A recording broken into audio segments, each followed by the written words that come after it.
Mahkamah Konstitusi akhirnya memerintahkan pembentuk undang-undang untuk mengubah ketentuan ambang batas parlemen atau parliamentary threshold melalui revisi Undang-Undang Pemilu. MK menilai ketentuan parliamentary threshold sebesar 4% suara sah nasional yang diatur dalam Undang-Undang Nomor 7 Tahun 2017 tentang pemilu tidak sejalan dengan prinsip kedaulatan rakyat, keadilan pemilu, dan melanggar kepastian hukum yang dijamin konstitusi. Meskipun demikian, MK menyatakan ketentuan pasal 414 ayat 1 Undang-Undang Pemilu yang mengatur ambang batas parlemen 4% masih konstitusional untuk menyelesaikan tahapan penyelenggaraan pemilu DPR 2024. Adapun ambang batas parlemen tidak bisa lagi diberlakukan di pemilu 2029.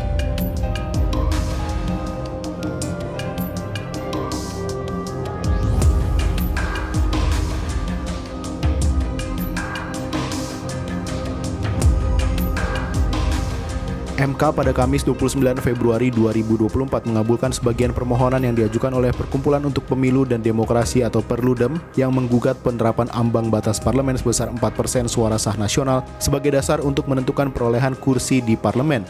Perludem menilai ketentuan ambang batas tersebut telah menyebabkan hilangnya suara rakyat atau besarnya suara pemilih yang tidak terkonversi menjadi kursi di DPR.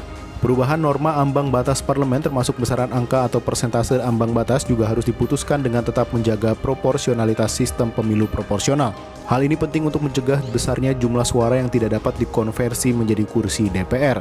MK juga sepakat dengan dalil Perludem bahwa tata cara penentuan ambang batas parlemen dengan besaran angka atau persentase ambang batas tidak berdasarkan pada metode dan argumen yang memadai. Selain itu, dalam gugatannya, Perludem meminta MK menyatakan penghitungan ambang batas dilakukan dengan cara membagi bilangan 75% dengan rata-rata daerah pemilihan ditambah 1 dan dikali dengan akar jumlah daerah pemilihan. Permintaan lain adalah dalam hal hasil bagi besaran ambang batas parlemen itu menghasilkan bilangan desimal dilakukan pembulatan. Penghapusan ambang batas parlemen ini tentu menjadi kabar gembira bagi partai-partai pendatang baru yang selama ini kesulitan menembus gedung parlemen di Senayan. Beberapa partai baru yang selama ini kesulitan menempatkan wakilnya di gedung DPR karena terganjal syarat ambang batas parlemen ini, yakni PSI, Perindo, hingga Partai Buruh.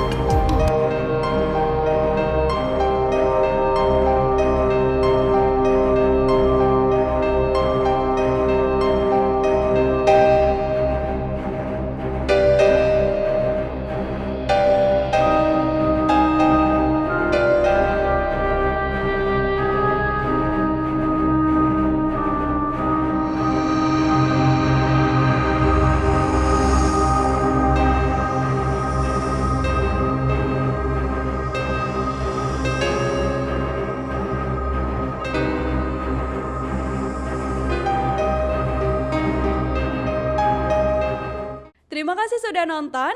Jangan lupa like, subscribe, dan share ya.